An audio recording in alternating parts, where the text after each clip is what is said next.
t'es jamais demandé, mais dans quel monde on vit?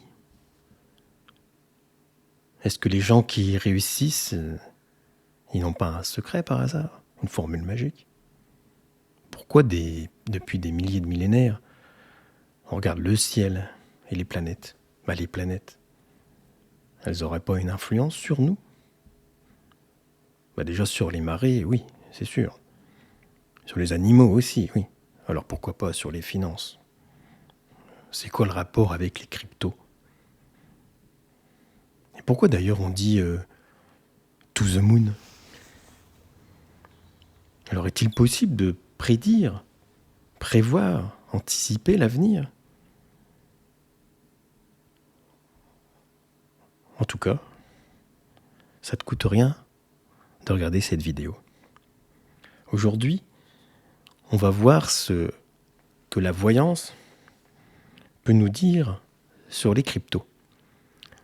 Alors bien sûr, tu n'es pas obligé de regarder, tu peux t'arrêter ici si tu penses que c'est complètement débile. Comme ça, tu passes à tes occupations. Maintenant, si tu es arrivé ici, pose-toi la question d'ailleurs, pourquoi je suis arrivé sur cette vidéo? Déjà là, il faut se poser la question et trouver la réponse. Est-ce un hasard? Est-ce le destin? Tu sais pas. Alors, je vais me présenter en tant que David, qui a une chaîne YouTube qui a plus de 23 000 abonnés et des millions de vues. Donc tout est sur YouTube, les vidéos, les prédictions. Comme ça, c'est daté et c'est facilement vérifiable. Après une présentation, une petite explication sur comment l'univers fonctionnerait avec le passé, le présent, le futur. Bien sûr, tout cela est assez philosophique et théorique, mais je rejoins des physiciens, physique quantique, on se rejoint sur beaucoup de choses, sur ces plans-là. Tout est connecté, c'est ça qu'il faut bien retenir. Et après, je fais l'avenir des crypto-monnaies, donc 2024, mais aussi beaucoup plus tard, et le monde du futur, d'ailleurs, et l'adoption des cryptos. Et ensuite, on va faire des prédictions précises par crypto 2024.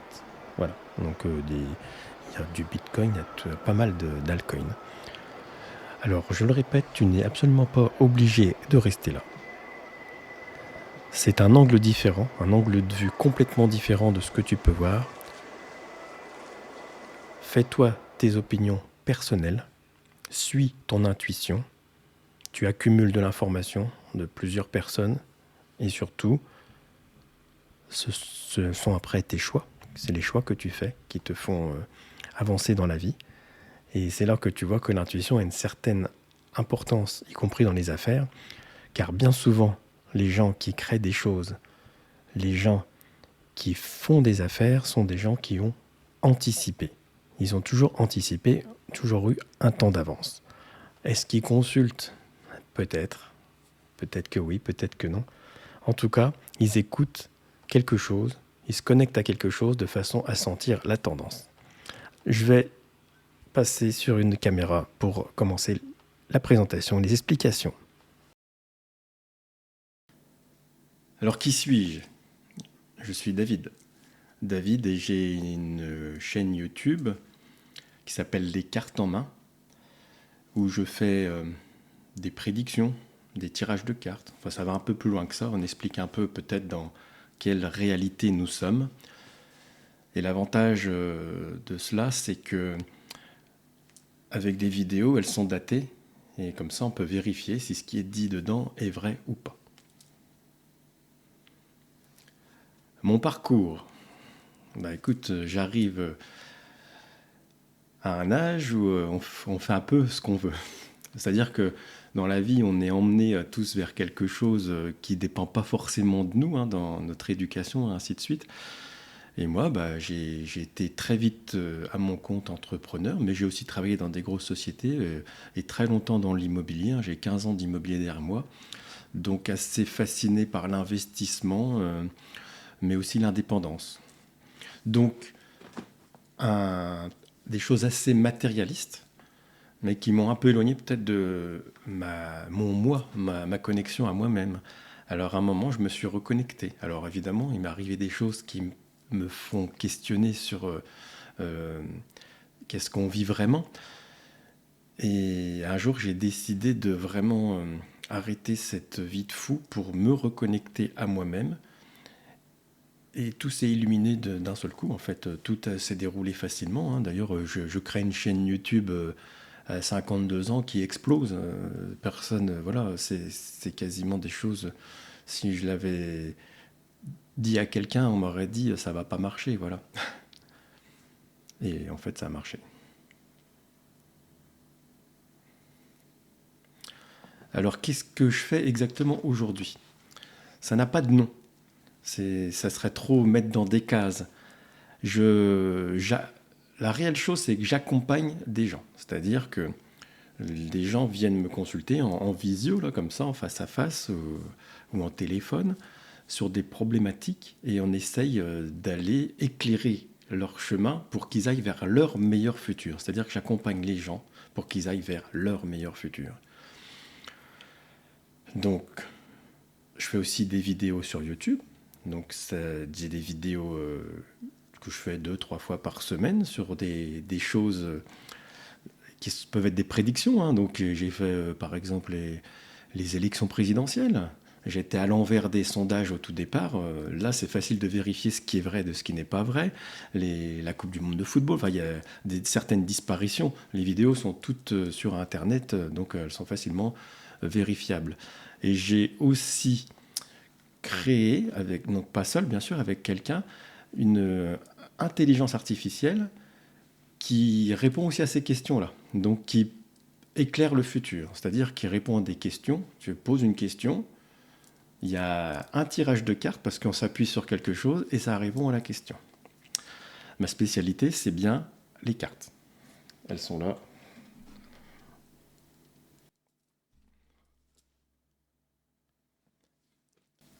Alors, qu'est-ce qui m'amène à la crypto?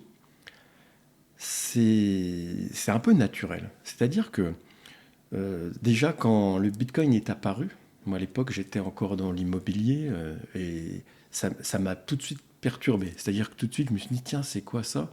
Et j'ai eu comme quelque chose en moi qui m'a dit, ça c'est l'avenir. C'est l'avenir parce que j'ai compris ce que c'était. C'est-à-dire que c'est un token, c'est un échange qu'on peut faire sans passer ni par la banque, ni par un État, ni par quelconque organisme. De toi à moi, on peut s'échanger une valeur. Et là, j'ai tout de suite compris que c'était l'élément manquant à ce que je voyais dans le futur. Euh, et quand je me suis reconnecté à moi-même, ça apparaît à chaque fois. C'est-à-dire qu'à chaque fois, j'ai un peu cette vision du monde où c'est pas un effondrement tel qu'on pourrait le croire, mais une économie qui s'étiole, qui disparaît, l'euro, le dollar, tout ça, on a bien compris qu'il y a un problème de valeur. Et, et là, il y a des autres choses qui se mettent en place, les gens se réorganisent. Voilà. Et les cryptos, ça en fait partie. Donc, ayant ce temps d'avance, je me suis lancé vers 2018, 2019. Après, bon, ça pourrait être de la chance, mais c'est aussi de l'intuition. Et j'aime bien parler d'intuition en crypto parce que si toi qui regardes cette vidéo, tu es en train de la regarder, donc si tu es encore là, bravo, c'est que tu es un peu à l'envers de certains mouvements. C'est-à-dire qu'en France, on est 5-6% de personnes à s'y intéresser, peut-être 10%, mais qui en ont vraiment très très peu. Ça veut dire qu'on a déjà un temps d'avance sur quelque chose dans lequel on croit. L'avenir de l'humanité, c'est facile à prévoir. Mon avenir et ton avenir est plus difficile à prévoir parce que tu as ton libre arbitre. Et dans ce que je pense de ce qui va réellement se passer, la crypto va être inaltérable. La valeur crypto, c'est comme de l'or, sauf qu'on peut se l'échanger en petites unités en quelques secondes. Et ça serait complètement être aveugle de penser que ça ne va pas exister.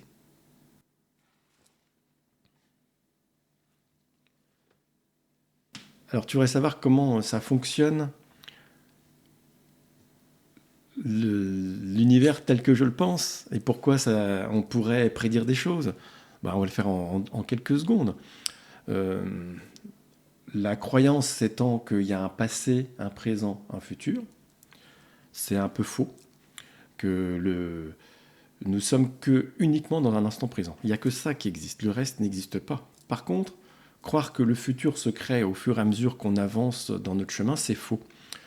C'est un peu comme si justement tu prends un chemin, tu vois le bout du chemin et il y a une montagne qui t'empêche, donc ne crois pas que la montagne se crée au fur et à mesure que tu avances, et dès que tu auras passé la montagne, que le chemin d'après se crée au fur et à mesure. C'est pas comme ça que ça se passe. Le futur est déjà préexistant, il est là, sinon ça serait le chaos. Le seul truc, c'est qu'on n'a pas forcément accès à cette information. Comme je viens de te dire, si tu es sur un chemin et qu'il y a une montagne devant, tu ne vois pas ce qu'il y a derrière tant que tu n'as pas passé la montagne.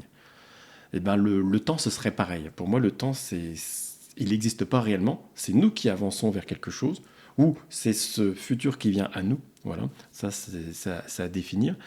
Et pour ce qui est du futur commun de l'humanité, il y a un peu une sorte de destinée, c'est-à-dire que chacun a des pensées, tout le monde a ses pensées qui arrivent quelque part, je ne sais pas où, et ça organise quelque chose. Parce que si demain tu décides de changer de vie, ça va être obligé de s'engranger, voilà, de s'engranger. Mais pour cela, ça va demander des tas de changements. Donc tu as ta pensée qui fait ça, et ensuite tu as tes actions. Et tout ça, ça doit s'engranger, et parfois ça résiste, c'est ce qu'on appelle les obstacles. Donc en fait, en gros, nous avons un futur existant devant nous, ce qui ne veut pas dire qu'on est obligé d'aller dedans. C'est là la subtilité. C'est-à-dire que ton futur prévisible, si je te tire des cartes, on peut savoir ce qui va t'arriver si tu ne bouges pas une oreille. Et souvent, il n'arrive pas grand-chose. Par contre, si toi, tu as des décisions, tu décides de faire quelque chose de ta vie, d'une autre façon de vivre, souvent, hein, voilà, moi j'ai mes cartes en main, je vis ma vie autrement, je ne veux plus travailler pour une entreprise, j'ai la liberté financière, je fais ce que je veux dans ma vie, voilà, c'est pour ça que tu me vois en vidéo d'ailleurs. C'est un choix. Et si ça demande, bien sûr, au départ c'est difficile, ça demande de quitter un travail peut-être qui te rapportait beaucoup, enfin moi c'est ce qui m'est arrivé, et je me suis reconnecté à quelque chose, je suis 100 fois plus heureux. Et du coup, tu fais capter des choses, tu captes plus de choses. Donc, comme c'est préexistant ce futur, il est très facile d'avoir l'information. Et l'information, comment elle arrive, c'est un peu comme la radio. C'est-à-dire que si tu as une CB, tu peux communiquer à des gens qui sont à quelques kilomètres de toi. Mais ce qui serait intéressant, c'est de pouvoir aller beaucoup plus loin, à 100 ou 200 kilomètres. Essayer de prévoir le futur, c'est ça, c'est d'attraper une information qui est un peu plus difficile à attraper, et c'est d'ailleurs pour cette raison qu'il peut y avoir des fois des petites erreurs et d'interprétation et de message. Parce que plus on est proche de l'événement, plus c'est précis, plus on est loin, moins c'est précis. Parce que ton libre arbitre peut changer les choses. Donc tu peux changer ta fille, mais elle ne va pas changer tout de suite. C'est ton idée qui fait préexister cette option, et ensuite tes actions qui vont te rapprocher ou t'éloigner de cette option. Et plus tu te rapproches donc de cette option, plus elle préexiste et plus elle va prendre une importance par rapport à l'ancienne, ce que j'appelle après l'ancien futur. Tu as ton futur, tu décides de changer de futur et tu dessines un nouveau futur, et ben, ton ancien futur veut résister parce que c'était plus facile pour l'univers de fabriquer ce futur-là, mais tu as décidé de changer complètement, il te met des obstacles, tu passes tous tes obstacles et la réussite est là. Donc, par exemple, qui vient à moi? Bon, ça va de l'infirmière à la mamie retraitée, à l'homme politique. Je ne citerai pas de nom, bien sûr. Certains scientifiques, oui, aussi. Banquiers, chefs d'entreprise, tous les profils sont là. Beaucoup d'entrepreneurs, pas mal d'artistes aussi, qui savent qu'on peut être guidé par quelque chose, et il n'y a pas d'influence là-dedans. C'est pas parce qu'on tire cette carte-là, voilà, tiens, en plus, tu vois, c'est trahison, que tu vas être trahi. Ça veut dire, tiens, attention, quelque chose dans ce que tu allais faire risque de bloquer. Quelque chose, quelqu'un peut... Voilà. Et donc, tu te voilà prévenu. Voilà. C'est comme si on fait une randonnée, et soit on part à l'aventure, voilà, c'est ce que tout le monde fait dans la vie, soit je te dis, c'est des cartes, mais je te dis, tiens, en fait, dans ta randonnée, dans ton chemin, tu feras attention, parce que j'ai trouvé un énorme trou à traverser. te voilà prévenu. Soit tu recules, donc tu fais pas ce chemin, donc tu n'as plus ta destination, soit tu décides de prendre ce chemin, mais sachant qu'il y a un fossé à traverser, tu vas t'équiper. Soit tu vas dire je vais faire un contour, donc je prends plus à boire, à manger avec moi, soit je prends des cordes, de quoi remonter la pente et tout, des échelles, voilà. Tu te voilà prévenu. Là, en sachant ce qui risque de t'arriver, ça te permet de mieux appréhender les choses. Un homme averti en vaut deux, une femme avertie en vaut deux. Alors, d'un point de vue global pour les cryptos, parce qu'après on va passer à la vidéo explicative. D'un point de vue global, l'adoption des cryptos ne fait aucun doute pour ma part. Ça ne va pas se faire sans mal. Alors évidemment, on est en fin 2023. La plupart d'entre vous, ce que vous voulez, c'est savoir ce qui se passe en 2024-2025. Je suis pas fou, je sais très bien que les gens qui arrivent sur les cryptos, ce qu'ils veulent, c'est faire des gains rapides. Voilà. C'est un peu l'erreur, mais c'est comme ça. Ça tombe bien, on n'est pas dans une mauvaise période, je pense. Tout ce que je peux te dire, c'est que le roi, c'est le Bitcoin. Et il le sera toujours. C'est-à-dire que ce code-là, il est adopté. Et déjà, on le voit, il y a certains pays qui l'adoptent, mais peu importe. Moi, j'ai un horizon, je ne peux pas situer les dates parce que comme le temps n'existe pas, c'est complexe, mais c'est pas dans 30 ans, c'est pas dans 10 ans. Et moi, je me semble avoir déjà dit une fois que c'était vers 2028. Entre 2028 et 2029, il y a quelque chose qui fait que le Bitcoin devient valeur référence. Alors, il y en a qui vont demander combien il va valoir. Et c'est là que tout le monde se trompe. Ça ne veut rien dire. Combien il va valoir en quoi? En euros? En dollars? En yens? Là, tu comprends ce que je veux dire. C'est-à-dire que si j'ai accédé à cette information de ce monde futur, les cartes sont complètement redistribuées. Si tu investis dans la crypto pour gagner des sous, il ne va pas falloir aller jusqu'au bout. Il va falloir sortir avant, si tu veux t'enrichir. Mais on va se retrouver avec deux problèmes. C'est que tu vas accumuler après des dollars ou des euros. Mais enfin, bon, ça sera des euros, hein, je pense. Hein. Donc tes dollars, il faut les transformer en euros pour acheter une voiture, une maison, ou te faire plaisir, tout simplement. Et ça, voilà. Le mot, je l'ai dit, pour te faire plaisir ou pour acheter. Parce que tes euros, si tu les accumules, le problème, c'est qu'à un moment ou à un autre, ça merde. En gros, je ne serais pas étonné qu'un bitcoin vaille beaucoup plus qu'1 million de dollars. Et je pense même beaucoup plus. En valeur référence dollar. Là-dedans, est-ce que ça veut dire que le bitcoin a pris de la valeur? Ou est-ce que c'est le dollar qui a perdu de la valeur? C'est là le problème.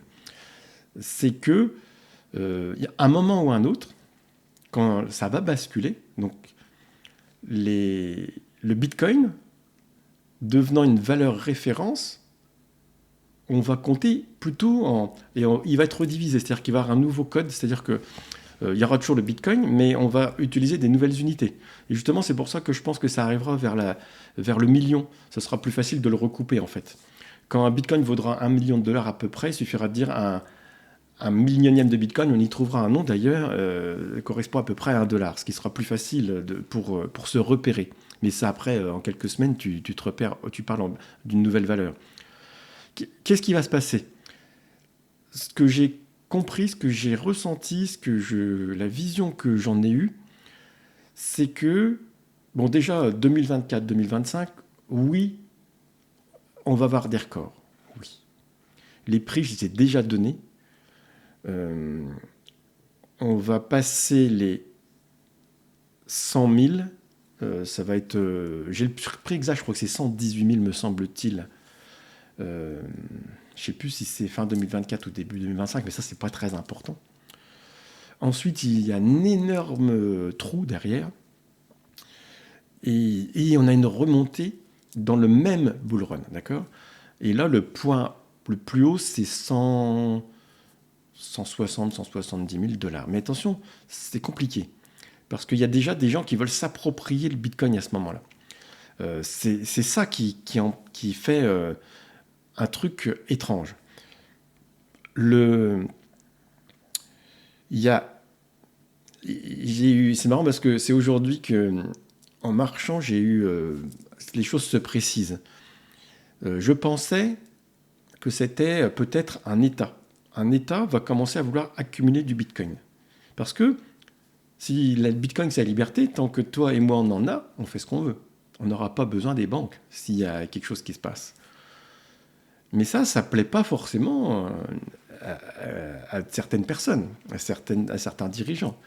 Et je pensais que c'était peut-être un État qui s'est dit je vais accumuler du Bitcoin, et puis comme ça, les gens en auront de moins en moins.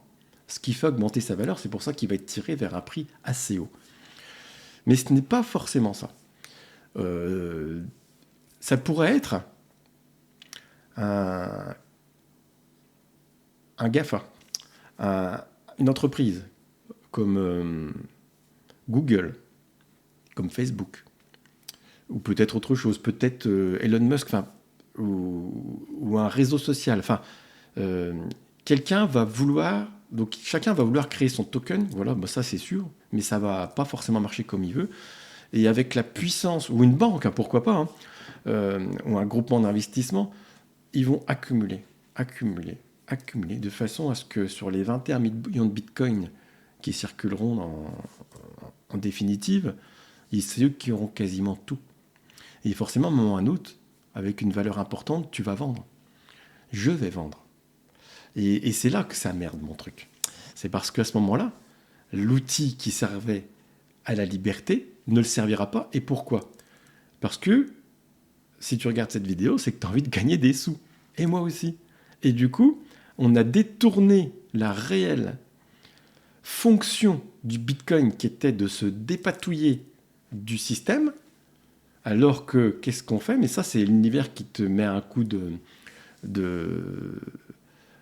derrière la tête, parce que il te dit non mais t'es bête, puisque tu voulais une certaine liberté, je t'ai créé un outil, quelqu'un a créé un outil de liberté, et toi tu en as fait exactement comme dans l'ancien monde un outil de spéculation. Et l'intention collective des gens nous amène vers notre futur. C'est-à-dire que si ton but, il est de gagner un maximum d'argent avec les cryptos, alors tu restes dans le monde d'avant où il y a la spéculation, tout ça, l'argent circule comme elle a envie de circuler. Et en plus, on n'arrivera pas à notre but, puisque tu te retrouveras avec beaucoup de dollars ou beaucoup d'euros qui ne serviront à rien. Il faut bien comprendre ça. Et je sais que là, je diffère de tout le monde. Si tu veux avoir une super condition en 2028, 2029, 2030, tu prends du Bitcoin et tu bouges pas une oreille. Et tu peux être le roi du... Et si tout le monde fait ça, ça empêchera les entités de récupérer le Bitcoin. Ah, par contre, bien sûr, si tu as 1 million qui te pend sous le nez, tu as envie de vendre. Tout dépend dans quel monde tu veux vivre. Si tu veux te payer une belle bagnole, donc continuer de nourrir l'ancien monde, tu le feras, et après, il ne faudra pas venir pleurer. Soit tu crois à un nouveau monde mieux équilibré, où les gens vivent en harmonie, et à ce moment-là, la liberté et la seule possibilité, ce sont les monnaies dites virtuelles, des tokens virtuels, et ça se passera comme ça. D'autant plus, je t'ai parlé que du Bitcoin. Mais il n'y aura pas que le Bitcoin, il y aura tous ces autres tokens, certains qui n'existent pas encore. Il va y avoir de nouvelles monnaies, et des monnaies locales, c'est très complexe, je sais, qui auront rapport aussi avec dont la valeur changera suivant aussi l'utilité qu'on en fait et qu'elle ait un rapport écologique ou pas. Bon. En gros, il faut aussi comprendre que dans un monde futur où l'intelligence artificielle et les machines prenant plus de place et faisant des tâches qui sont pas intéressantes pour les humains, les humains vont travailler moins. Donc, du fait, c'est qu'est-ce qu'on fait de cette valeur ? Dans un premier temps, la valeur va vouloir être récupérée par les gens qui créent ces choses-là. C'est-à-dire, celui qui va créer une machine va soit la louer, soit louer son système pour prendre le pognon et puis le garder et l'accumuler. Mais ça ne peut pas fonctionner longtemps parce qu'après, si les gens ne travaillent pas et qu'ils n'ont pas de valeur, ça ne va pas aller. Donc, il sera créé de façon mondiale, européenne ou je ne sais quoi, mais chaque pays fera peut-être être comme il veut, une sorte de revenu universel en token en fait. C'est là que c'est subtil. Et ce token que tu auras, il aura une valeur qui différera si tu consommes quelque chose d'assez local ou si tu consommes quelque chose d'assez lointain. Ce qui, par exemple, fait dire que si tu achètes une voiture, je sais pas, on est en 2030, si tu achètes une voiture fabriquée en France et que tu as 10 000 tokens, je sais pas leur nom, hein, et ben tu pourras t'acheter une très belle voiture. Et si tu décides d'acheter une voiture américaine, eh ben, ça sera pas du tout ce prix-là. Ton token, peut-être, il sera pas pris en compte, tu n'auras pas à t'en servir, il te faudra un autre argent, quelque chose, et tu pourras peut-être pas l'acheter, ou alors on va te dire c'est 50 000. C'est une façon détournée de dire on taxe les choses. Mais il y aura des distributions de tokens qui serviront qu'à certaines choses. Par exemple, des tokens pour acheter à manger, des tokens pour se loger, des tokens pour acheter de l'énergie, des tokens pour acheter des objets, voilà. Là, je suis dans un monde futur, mais qui est très facile à comprendre, en fait. Cette organisation actuelle, elle va à sa fin. Et je ne crois pas à l'effondrement total. Je n'y crois pas vraiment. Il y aura des perturbations, et perturbations surtout dues à des piratages, des bugs informatiques, des problèmes de communication. Donc ça va mettre un peu de bazar dans nos vies, mais bon, c'est comme ça. Ouais, j'espère que j'ai pas été trop long. Que là, on va se lancer dans les prédictions 2024. Bon, des fois, ça va peut-être déborder sur 2025, donc j'ai au moins 35 valeurs. Donc accroche-toi. Donc on va les faire presque une par une, mais je les ai classées par les tops. Donc il y aura toutes les valeurs où en fait on pourrait presque y aller les yeux fermés. Les bof-bof, les instables et à oublier. Voilà, alors comme il y en a une trentaine, une quarantaine, et j'aime bien, donc si tu as regardé le début de la vidéo, je ne fais que partager mon expérience et mes intuitions. Mais comme intuition, comme tout ce qui existe dans notre monde ou tout ce que chacun peut faire dans son métier, on ne peut pas être à 100% juste, hein, d'accord ? Donc tu dois prendre ce qui résonne en toi. Voilà. Si tu as des doutes et que les doutes viennent sur les miens, peut-être c'est un indice pour toi. Si tu as des croyances que ça va marcher pour certaines valeurs et que moi je dis pareil, ça peut peut-être te conforter. Si on n'est pas d'accord, on ne va pas rentrer dans un débat, on n'est pas en politique, on s'en fout. Tu fais comme toi, tu as envie. Voilà. Moi, ce sont mes choix et qui résonnent avec moi. Toi, tu dois faire les choix qui résonnent avec toi. C'est ça le plus important. Comme je le dis tout le temps, donc dans les prédictions, si j'ai 80% de juste, je suis content. Le meilleur avocat du monde ne gagnera pas tous ses procès. Hein. Le meilleur footballeur, d'ailleurs, ne mettra pas tous ses buts. Des fois, il tirera à côté. C'est comme ça, dans la vie, on ne peut pas être... Donc, c'est pour ça qu'il faut bien tout prendre avec des pincettes, d'accord ? Alors, on va attaquer. Premier, donc, on va commencer déjà par notre Bitcoin. Donc, je répète, si je l'ai dit avant, je répète, Bitcoin devient une valeur refuge. Et dans le grand futur, 2028-2029, quand on comptera les autres cryptos par rapport au BTC. Voilà. C'est ça on comptera un Ethereum peut-être à 0,1 BTC. Voilà. On ne comptera plus en dollars. Ça, c'est important à bien prendre en compte. Et c'est pour ça qu'il fait aussi partie dans le prochain bull run. Alors pareil, prochain bull run. Petite parenthèse tout de suite aussi. C'est pas parce qu'il y a un prochain bull run que tout va remonter. C'est pas parce qu'il y a un prochain bull run que les anciennes valeurs qui ont fait leur ATH vont revenir à leur ATH. Et justement, là, tu vas être surpris. Et certaines ne vont pas les retrouver. Et puis d'autres valeurs vont péter des choses. Voilà.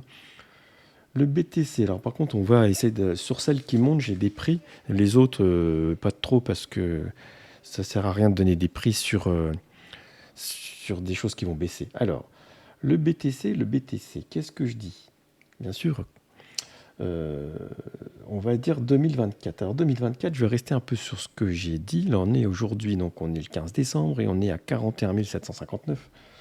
Et ben moi, je le vois bien aller quand même taper dépasser les 100 000. Alors j'avais un prix dans les 120, je crois, 120 000. Et après, encore un peu plus loin en 2025, pour aller beaucoup plus haut même après. Mais bon, on va rester sur 2024 aujourd'hui. Ce qui veut dire, par exemple, dans ma stratégie personnelle, je sais qu'il va aller à 120. Je vais commencer de m'en délester à 80, puis 90. Et à 98, j'aurai plus rien. Parce que pour moi, la valeur 100 000 va faire peur. Voilà. Donc tant mieux pour ceux qui restent. Mais moi, je préfère vendre trop tôt. Moi, je suis un trop tôt. C'est-à-dire que j'achète avant. Donc d'ailleurs, c'est pour ça que j'ai accumulé pendant que c'était pas haut. Mais je vais vendre tôt. Parce que moi, j'aime bien être positif. Voilà. Le trop tard, je connais pas. J'aime pas ça. Donc, BTC, j'annonce un bon 110. Voilà qui est fait. Ethereum, lui, il va monter aussi, mais il va bloquer. Il va pas faire voilà, il va se fatiguer. Donc aujourd'hui, on a 2229. Il est toujours en retard par rapport aux autres, mais c'est stable aussi. Et j'ai la meilleure valeur à 3900 et des broquilles. Voilà pour 2024. Et il va aller repousser un tout petit peu plus haut en 2025, mais pas au-delà des 5000. Ensuite, j'ai le XRP dans les très très bonnes valeurs. Le XRP qui est aujourd'hui à 0,618. Alors lui, je ne sais pas ce qui va se passer, mais lui, il va avoir un coup d'accélérateur. Alors certains le voient à 30, d'autres à 100. Moi, j'ai pas ça du tout. Je pense que son plus haut, ce sera 3 $. Est-ce que ce sera en 2024? Ah, ça, c'est pas sûr. 2025, oui. Mais donc voilà, donc c'est énorme, quoi. Voilà, c'est colossal. Donc XRP, tu peux en acheter et ça fait partie de mon plan d'achat. Ensuite, j'ai Solana. Ah, une valeur intéressante. Ma Solana, en plus, j'avais fait une vidéo il y a quelques temps. Et elle était à 30 et quelques. Et je disais que c'était bullish, alors qu'il avait déjà pas mal monté. Alors Solana, oui. Pareil, très grand mouvement. Et en 2024, on le verra atteindre 220 et des broquilles. Voilà, on va aller assez vite. Ensuite, j'ai...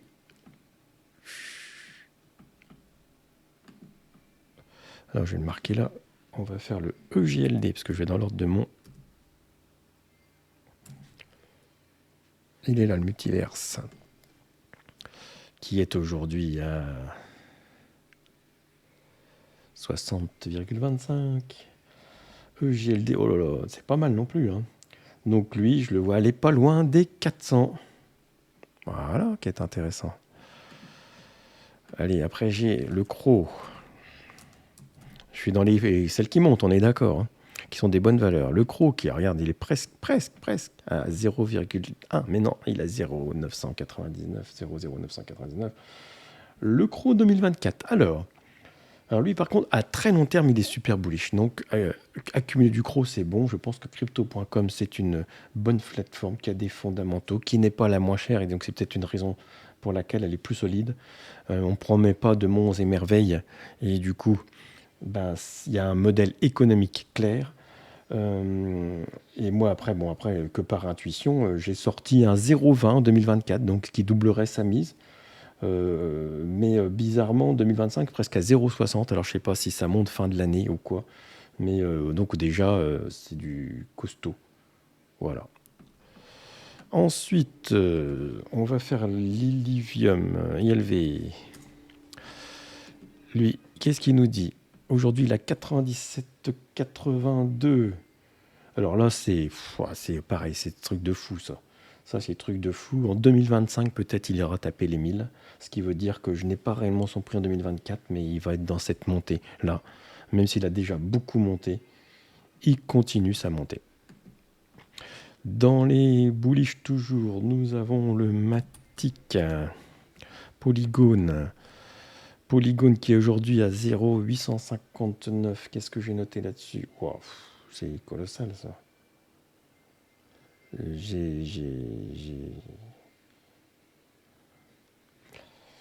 Alors j'ai dû me tromper parce que j'ai mis 130, mais je me suis trompé complètement. Donc ça doit pas être ça, ça doit être sûrement... mais il y a un... Ah, ça serait pas étonnant qu'il dépasse les 10, lui. Bon, Matic, c'est très très bon, voilà. Ok. Ensuite, on fait le DOT. Le DOT, Polkadot. Le Polkadot qui est aujourd'hui à 7,16. Là, on peut taper sur 1 x 8 x 9. Voilà, pareil, 2025, il sera dans les x10. Ok, on continue pour ceux qui sont en haut du truc.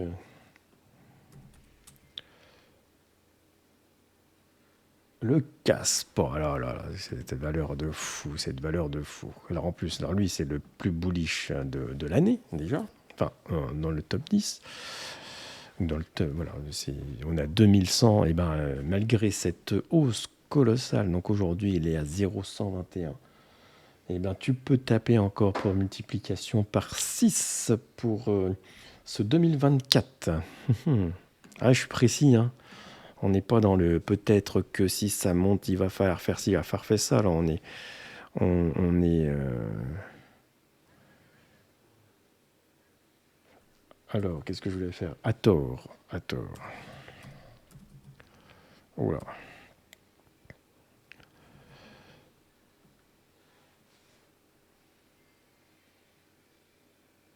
Non, c'était celui-là que je veux. C'est le Cosmos, c'est celui-là que je veux. Faut pas que je confonde. Ah oui, non, ça c'est Atom. Alors Atom, attends, parce que j'ai très mal écrit mon truc. Non, c'était pas celui-là.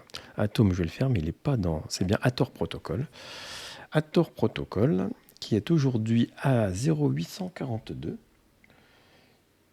Qui est bullish aussi. Alors j'ai pas de. Lui, il m'a pas sorti de chiffres, malgré qu'il se porte pas super bien sur un mois en ce moment. Il est plutôt dans la hausse. Ensuite, j'ai le Link. Le Link, Chainlink, qui est là, qui est à 14,82 aujourd'hui, 2020. Alors 2025, pareil, j'ai un x10 quasiment, ce qui veut dire qu'en 2024, il va très bien se porter.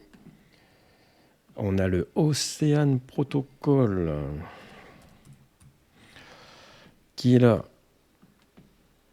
aujourd'hui, qui est à 0,565 et qu'on me donne. Alors bon, là, on a une hausse, mais c'est pas. Enfin, c'est quand même pas mal, hein. Il monte à 1,90 en 2024. Ah oui, je suis précis, hein. Je te dis que je suis précis, c'est que je suis précis. On verra, on comptera les points à la fin du match, hein. L'injective.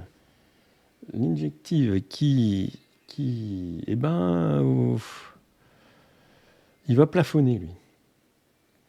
Lui, il va plafonner. Voilà, on a 34.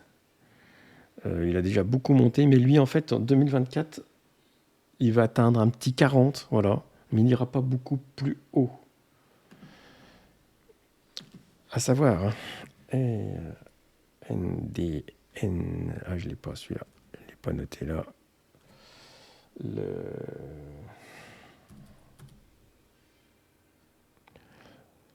Bon, bah, je ne l'ai pas noté ici, c'est pas grave. Ah, le Theta, tiens, hop. Je l'ai fait en même temps que le network, hein, pas le fuel. Hein. Donc le Theta qui est à 1,08. Alors certains le pensent un peu fini ou quoi, mais non, pas moi, bizarrement. Alors c'est peut-être fait partie de mes erreurs, je ne sais pas. Alors c'est toujours le contre-courant, des fois qui gagne. Ben moi je pense qu'il peut faire un x10, encore celui-là. Eh oui, eh oui, eh oui.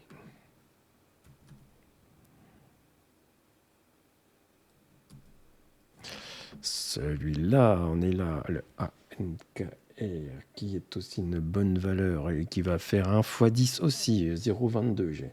0,22. Ok, ok.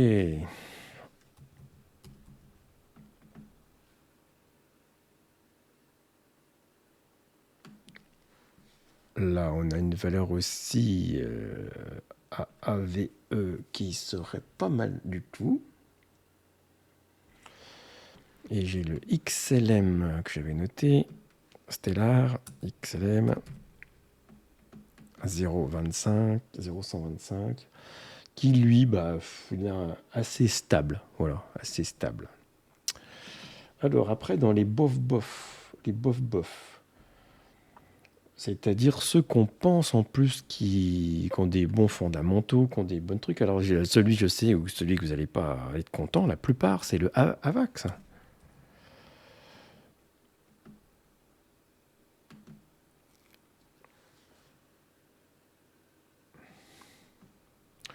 Le AVAX, je suis d'accord avec certains. C'est le numéro 1 du gaming. Oui, tout ça, ok, d'accord, ok.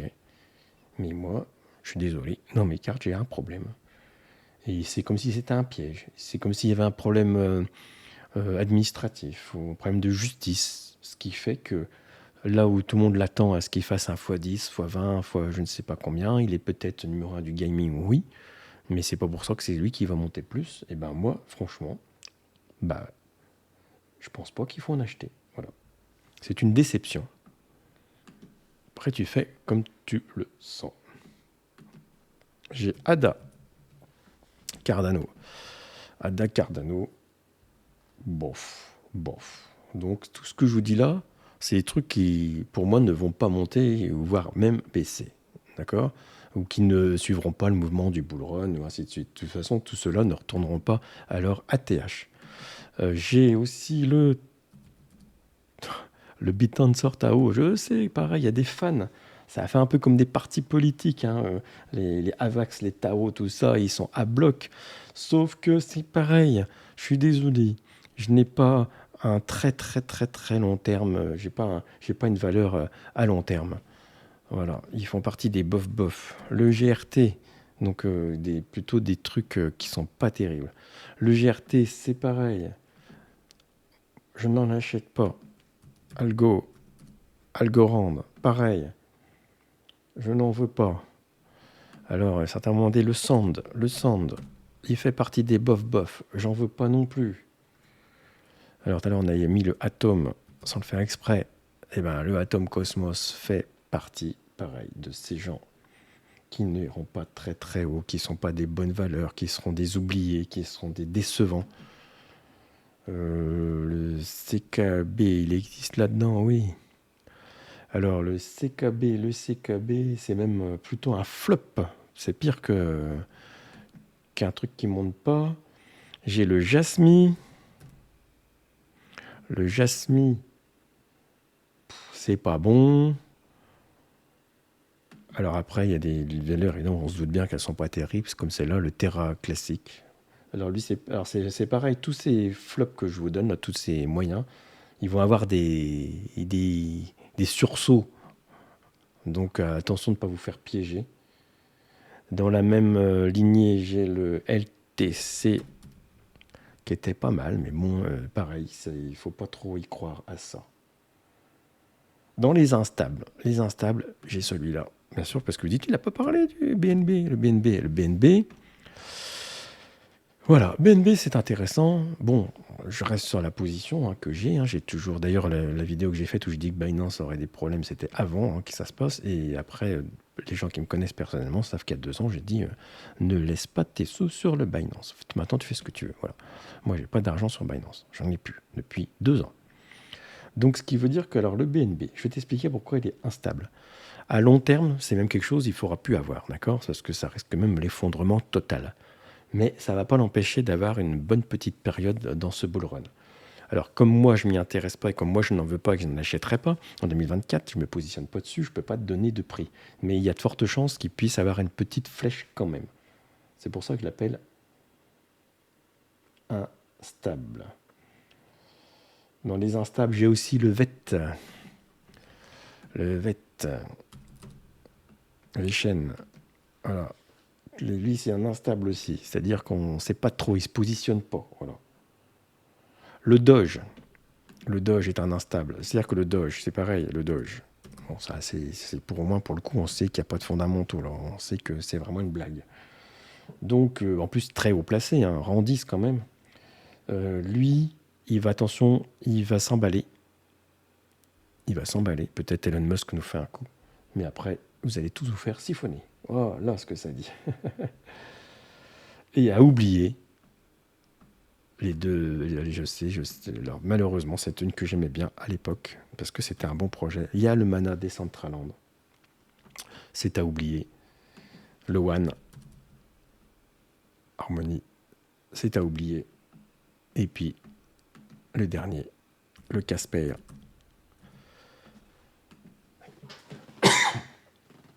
C'est le fantôme. C'est des valeurs à oublier. Voilà. Bon, j'espère que ça n'a pas été trop long. On était assez vite. On a quand même fait 35. 30 secondes par... Voilà. J'espère. Alors donc, on regarde un peu la tête que ça a aujourd'hui.